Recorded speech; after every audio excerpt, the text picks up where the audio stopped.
ప్రపంచంలో బంగారానికి ఎంత విలువ ఉంటుందో మనందరికీ తెలుసు. కానీ దానికంటే వాల్యూ ఉంటుంది ఎర్ర చందనానికి. కానీ ఎందుకు ఇలా? అసలు ఈ రెడ్ శాండల్ ఎందుకంత వాల్యుయబుల్?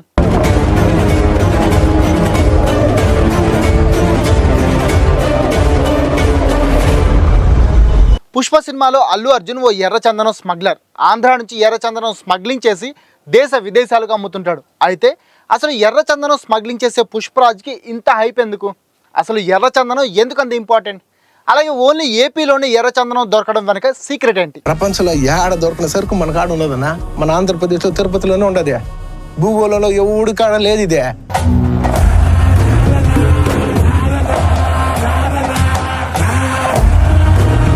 ప్రపంచంలోనే అరుదైన ఎర్ర చందనం ఆంధ్రప్రదేశ్లోని రాయలసీమ ప్రాంతంలో ఉన్న చిత్తూరు, నెల్లూరు, కడప, కర్నూలు జిల్లాలోని శేషాచలం, వెలుగొండ, లక్కమల, నల్లమల అడవుల్లో మాత్రమే దొరుకుతుంది.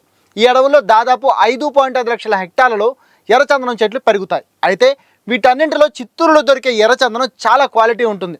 ఇక్కడున్న మట్టి ఎర్రచందనం పెరగడానికి అనువుగా ఉంటుంది. అదీకాక శేషాచలం కొండల్లో యురేనియం, ఐరన్, గ్రాఫైట్, కాల్షియం లాంటి మైన్స్ ఎక్కువగా ఉండడం వల్ల ఈ చెట్లు పెరగడానికి అవసరమైన పర్ఫెక్ట్ కాంబినేషన్ ఉన్న సాయిల్ తయారవుతుంది.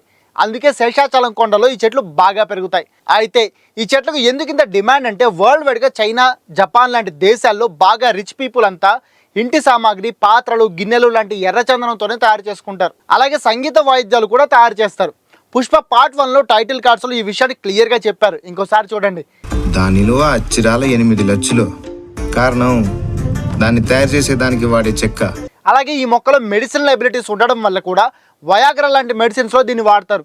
అలాగే ఫేస్ క్రీమ్స్, బాడీ లోషన్స్ లాంటి కాస్మెటిక్స్లో కూడా చందనాన్ని వాడతారు. కానీ ఈ చెట్టు చాలా స్లోగా పెరుగుతుంది. దాదాపు 50 అడుగుల ఎత్తు వరకు పెరిగే ఈ చెట్టు మొదలు భాగం 28 అంగుళాలు రావడానికి 50 ఏళ్ల వరకు పడుతుంది. అందుకే స్మగ్లర్లు వీటిని కొట్టి అమ్మేస్తుండడంతో వీటి సంఖ్య తగ్గిపోతుందని కనిపెట్టిన సెంట్రల్ గవర్నమెంట్ 2000 సంవత్సరంలో ఎర్రచందనాన్ని అంతరించిపోతున్న వృక్షాల లిస్టులో చేర్చింది. అంతేగాక ఇప్పుడున్న వృక్షాలను రక్షించేందుకు చర్యలు తీసుకోవాలంటూ ఆంధ్రప్రదేశ్ ప్రభుత్వానికి ఆర్డర్ కూడా వేసింది. దీన్ని నరకడం, ట్రాన్స్పోర్ట్ చేయడం కానీ, సేల్స్ చేయడం కానీ, ఎక్స్పోర్ట్ చేయడం కానీ నేరంగా అనౌన్స్ చేసింది. కానీ ఇక్కడి నుంచే ఈ రెడ్ శాండల్ స్మగ్లింగ్ పెరిగిపోయింది. భారత్లో రెడ్ శాండల్ సేల్స్పై బ్యాన్ ఉన్నా విదేశాల్లో దీనికి మంచి బిజినెస్ ఉండడం వల్ల దీన్ని అన్అఫీషియల్గా అమ్మి కోట్లు సంపాదించుకున్నారు స్మగ్లర్లు. దానికోసం చావడానికైనా చంపడానికైనా తెగిస్తున్నారు. ఒక్క మాటలో చెప్పాలంటే ఎర్రచందనం స్మగ్లర్లు అచ్చం పుష్పరాజ్ లానే బిహేవ్ చేస్తున్నారన్నమాట. చిన్న చేంజ్ ఏంటంటే, సినిమా కాబట్టి పుష్పరాజ్ ఓన్గా పనిచేశాడు. కానీ రియాలిటీలో స్మగ్లర్లు పెద్ద పెద్ద బడాబాబుల కింద పనిచేస్తారు. వాళ్ళ కోసం ఏం చేయడానికైనా రెడీ అయిపోతారు. అందుకే వీళ్ళని పట్టుకోవడం కూడా ఫారెస్ట్ ఆఫీసర్లకి చాలా కష్టమైపోయింది. దాదాపు 10 మంది స్మగ్లర్లు ఎర్రచందనాన్ని స్మగ్లింగ్ చేస్తుంటే వాళ్ళలో ఒక్కరిని మాత్రమే పోలీసులు పట్టుకోగలుగుతున్నారు. ఇక విదేశాలకు ఎక్స్పోర్ట్ చేస్తూ పట్టుబడ్డ ఎర్రచందనం నిల్వ కూడా మన దేశంలో బాగా పెరిగిపోయింది. 2014 నాటికి ఒక ఏపీలోనే నిల్వ ఉన్న ఎర్రచందనం వాల్యూ 1000 కోట్లని అఫీషియల్ లెక్కలు చెబుతున్నాయి. ఇక తమిళనాడులో ఇంకో 900 కోట్ల వాల్యూ చేసే రెడ్ శాండల్ గవర్నమెంట్ గోడౌన్లలో ఉందట. అయితే వీటిలో కొంచెం అప్పుడప్పుడు అమ్ముతుంటుంది గవర్నమెంట్. మరి దీన్ని జనాలు సాగు చేయొచ్చా అంటే ఎస్. దీనిపై ఇండియాలో బ్యాన్ ఉంది కానీ ఇంటర్నేషనల్గా లేదు. ఈ కామర్స్ సంస్థ అలీబాబా రెడ్ శాండల్ను ఆన్లైన్లో అమ్ముతోంది. కిలో రెడ్ శాండల్ పౌడర్ క్వాలిటీని బట్టి 1300 నుంచి 5000 వరకు రేటు ఉంటుంది. నాణ్యమైన red sandal powder rate ton 50 లక్షల రేటు ఉంటుంది. దీన్ని బట్టి ఇది ఎంత వాల్యుబులో అర్థం చేసుకోండి. ఇక ఇండియాలో సెపరేట్గా పెంచాలంటే ఫస్ట్ పాయింట్, ఇది జస్ట్ అడవుల్లోనే పెరిగే మొక్క.